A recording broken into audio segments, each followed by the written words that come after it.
Pagka lumalabas kayo sa... Paano kayo mag-holding hands? Sige, pwede makita. Tagalingin mo na yan. Pwede pang paki-ano muna. Babaan niya yan. Babaan niyo po yung mga hawak niyo muna.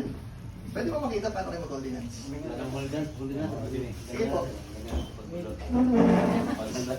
Pag naglakad na naka-holding hands, paano? Ganyan. Okay, kayo sir. Okay. Ganyan. Saan naman laboy, di na nakamao. Di abay na mo na iya. Abay na na yung Pag mga. halimbawa, meron kayong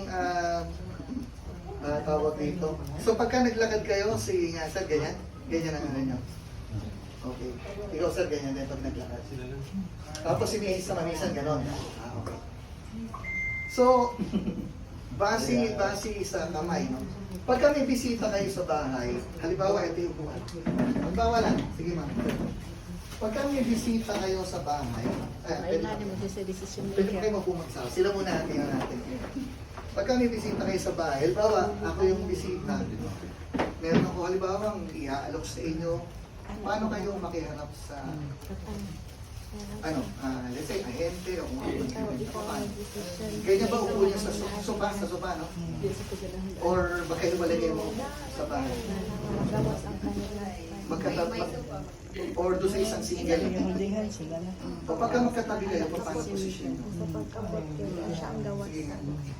Sige lang. Ako bisita. Okay. Yung talagang normal. Halimbawa, meron akong gustong ibenta, gustong i-ano sa inyo. Paano posisyon yung dalawa? Sige. Ganyan mismo. Ikaw ma'am, paano? Ganyan. Tapos, sige po. Ganyan lang. Tapos ikaw sir, paano ka? Okay. Kayo naman sir. Bebehin ko. Okay. Ay, sige ma'am. Okay. Sige. Okay na. Salamat. Kaya naman. Pag kami yung kayong kausap na bisita, paano yung sila inaanap? Sige, pag kami yung kausap, paano yung inaanap? Paano po? Ganyan sir. Yan yung normal. Bahay nun eh. Okay. Tama. Sige po, balik na kayo. Palapan natin sila.